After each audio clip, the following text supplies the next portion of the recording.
Hello and welcome to the channel again. This is Sam trying to spin to win on Swift. Well, yesterday's ITT didn't quite go to plan, but it wasn't a complete disaster either. I got nobody else to blame but myself, of course, and the stupid pacing strategy that I tried, but at least I had a go. I'll take that one on the chin and let's move on to today's vlog.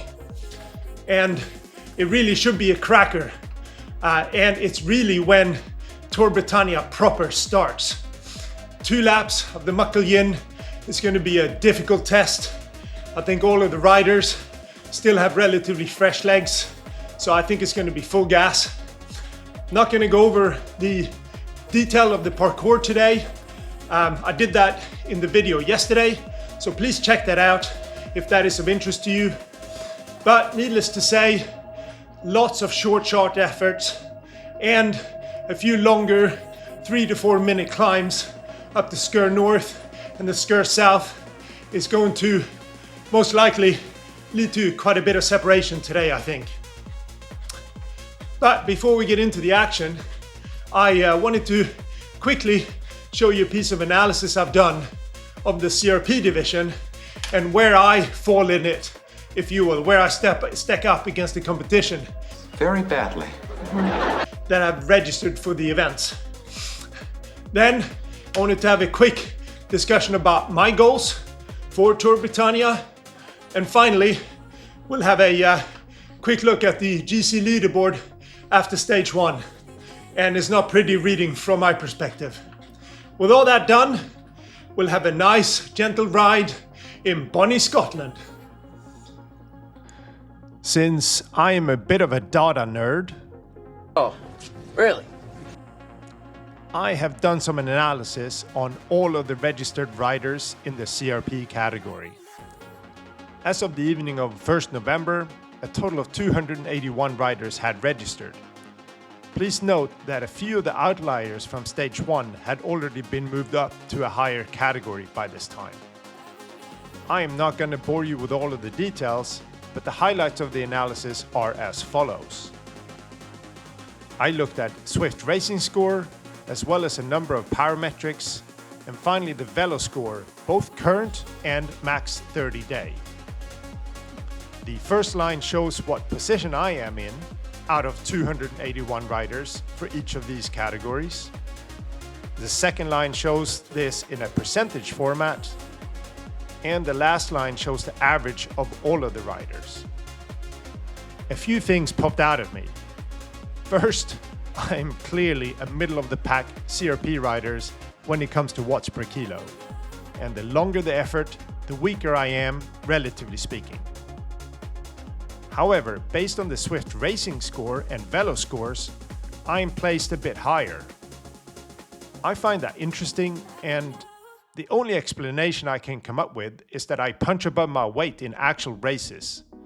Draft to win, they say. But no matter how you look at the data, I would say I'm a mid-pack CRP rider for this tour. So that leads me nicely into the next section, which is my goals for this tour. First and foremost, I just want to have fun doing this pretty epic challenge along like-minded nutters. Second, I just want to survive and manage all 10 stages. I think that's a great achievement in itself. From a results perspective, my first goal will be to finish in the top half of competitors. My stretch goal, if you will, would be to crack the top 20. That is indeed a stretch, but let's aim high. Well, perhaps let's not aim that high on the basis of the stage 1 leaderboard. We have to scroll quite far down here. I am in 124th place out of 159 riders that completed stage 1, assuming FRR Race Control have processed all of the races, which I think it has by now. I lost 1 minute 42 seconds, but even if I had my pacing strategy right and finished, say, 30 seconds higher, I still would have been in the lower 50% on the day. On the positive side, 30 seconds or even a minute or two is not really that much. Or I keep telling myself that at least. Are you delusional? Well, it is time to see how I did today. Riders, start your engines. And our trip around Scotland is underway. I normally like the Muckle Yin, as medium-sized efforts seem to suit me as a rider, but I could tell right away that my legs felt really heavy. So I reverted to the Tour de France tactic of just trying to hang on to the front for as long as possible. We have now skipped forward to the first ascent up the Breakaway Brae. Everybody pushes hard here, and I have to really step on the power to keep up, but I still find myself drifting backwards in the peloton. That was to become a normal pattern for today, unfortunately. And as we crest, I find that I still have to keep pushing hard to stay with the front.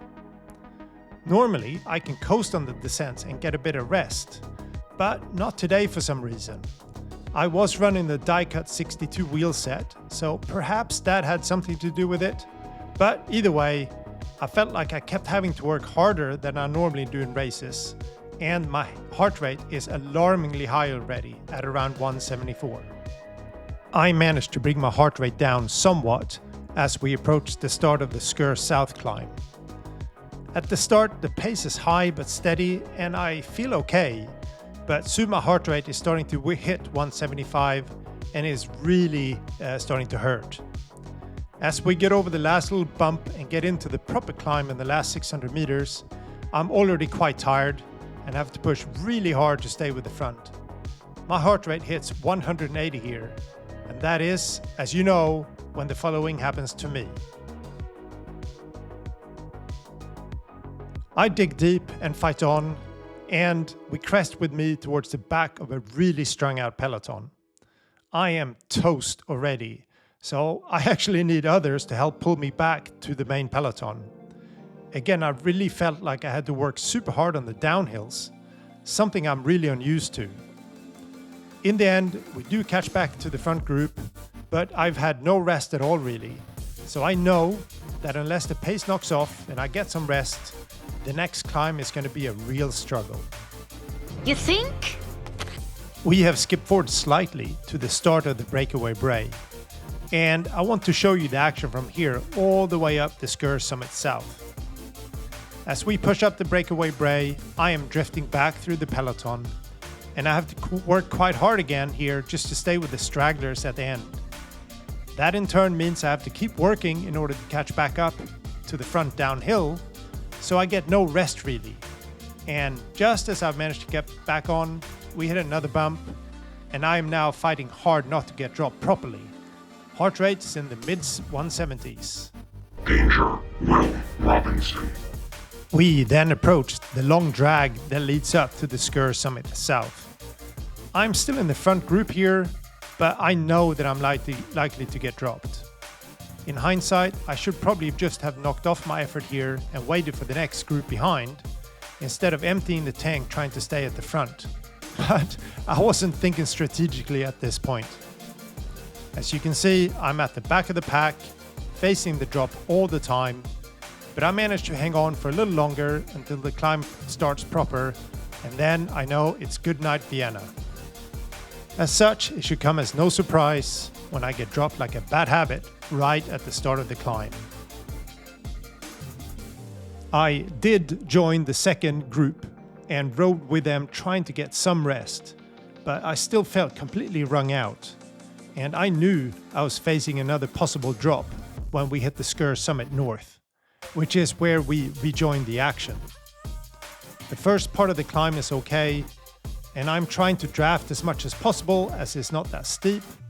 And looking back at the footage, we were certainly not doing any crazy watts here, but I was starting to struggle again. As we approached the steeper bit with around 600 meters to go, I push with what little I have left. Again, the numbers are not high. I can normally do a lot higher than that on short efforts like this, but I am all out here. And after the steep section is over, I go pop, and I am dropped like a bad habit. Again. You sound like a broken record. After getting dropped, twice, which I think may be a first for me. I share pools with a few other riders in the same position as me to make sure we stay ahead of the next bigger group. I will be damned if I'm dropped again. And we rejoin the action with me following Mr. Sandberg towards the finish. I have to apologize to Mr. Sandberg for just drafting the whole way, but I was really tired at the end and I just wanted to get to the finish as soon as possible. As we approach the finish, I summon a tiny sprint and finish in 47th place. Let's just say that getting up for another race tomorrow is going to be hard, but I'm hoping that at some point my legs will turn up. So why not tomorrow? Okay, the results are nothing to write home about again. I finished in 47th place, 4 minutes and 39 seconds behind the winner. That is quite a bit, especially since when I looked at what power figures the top riders put out, there was nothing out of this world there. I'm not taking anything away from them, far from it. Heck, they beat me by almost 5 minutes. But if I was on decent form, I think I would have been there or thereabouts at least. Man, that sounds like more excuses. Sam? You are soft, weak. Okay, few post-race thoughts as usual. I'm knackered, and I went pop pretty badly on that one as well. I knew that once I got dropped by the front group at the second Sgurr summit, that'd be a real struggle just to hang on to the next pack, and that turned out to be the case. And after I got dropped there, I just tried to hang on to a few other guys. I drafted behind Mr. Sandberg for quite a while. Sorry, Mr. Sandberg, I was really tired. And then we had a tiny sprint finish at the end. We'll take a small win where we can get it. But overall, that was a disappointing effort from my perspective. I did much better than that in Tour de France. So, not exactly sure what's wrong. Either I'm coming down with something, but I really feel fine. I'm way more fatigued than I thought I was, but I had a good rest for a few days before this tour. Or, the most likely scenario, I've just lost some fitness. Unsure why that would be the case, because I've trained pretty good, but it is where it is. We'll take that one on the chin and move on to the next stage, because the FRR, as you know, doesn't let up. So tomorrow, we have another tough course, the London Pretzel. I like a pretzel. So let's have a look at that course now, and I'll see you on the start line tomorrow. Bye-bye. Okay, let's see what FRR Race Control is serving up tomorrow. A London Pretzel. I like pretzels, I really do. But I don't know if I like the look of this one. FRR Race Control.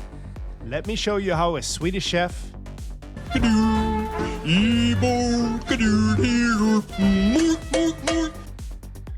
bakes a pretzel. This is what it should look like. You clearly use too much self-raising flour in yours. It's all lumpy, see? Just look here and here. Well, let's hope it tastes okay at least. And if not, we don't have to eat the whole thing, right? Ew, it tastes terrible! So, the London Pretzel. We will actually not do the full course, but rather there is a custom finish at the top of Box Hill. So we missed the final descent and the short flattish section after that. Still, we will face 51 kilometers and close to 600 meters of climbing. So we may get that pretzel stuck in our throat after all. This parkour is actually relatively straightforward. After a short lead-in, we have almost 30 kilometers of relatively flat road before we hit the first climb, Fox Hill.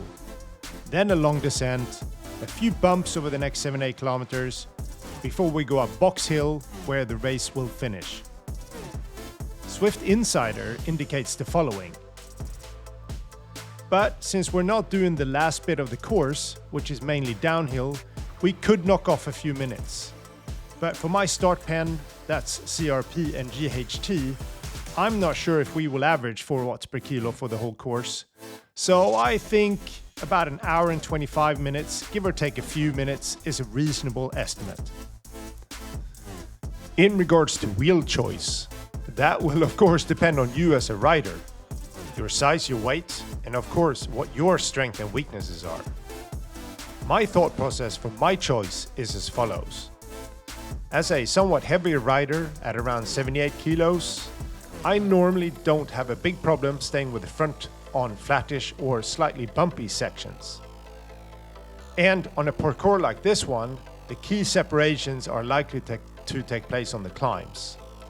So I will likely choose a tire that's a little bit lighter, like the NV 7.8 or perhaps even the NV 3.4. But if you're a lighter rider, or you know that you're gonna struggle to stay with the front group until the first climb, then I think a disc wheel is probably a good choice. Now, in regards to race strategy, as always, each race will develop differently, but here is my take. Most likely not too much will happen in the first 30 kilometers. Riders will likely be tired after the efforts on the Muckle Yin, and I think it will be hard to get away from the peloton here, even though the flattish section does have some bumps along the way.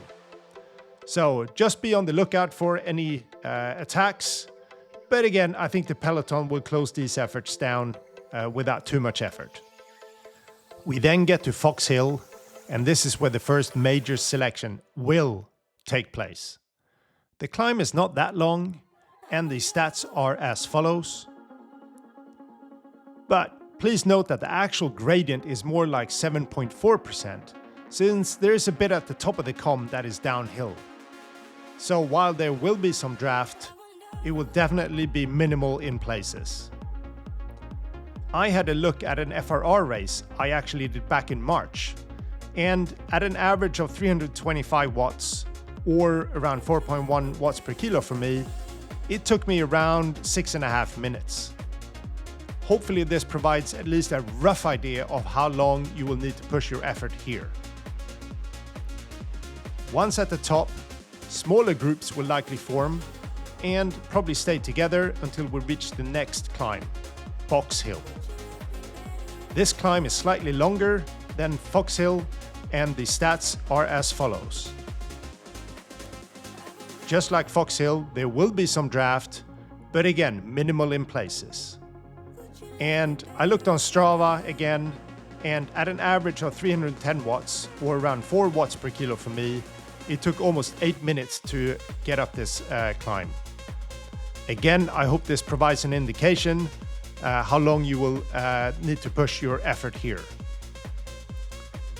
Since the custom finish is at the top of Box Hill, it will really be an all-out effort here on this climb, and you just hope that there are no 50 kilo mountain goats in your group.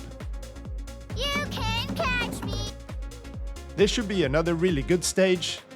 I do hope there will be some rest in the first 30 kilometers and that the peloton is sensible, but then it will be all out there once you hit Fox Hill to the finish. With that, I do wish you the best of luck tomorrow, and don't choke on that pretzel now, will you?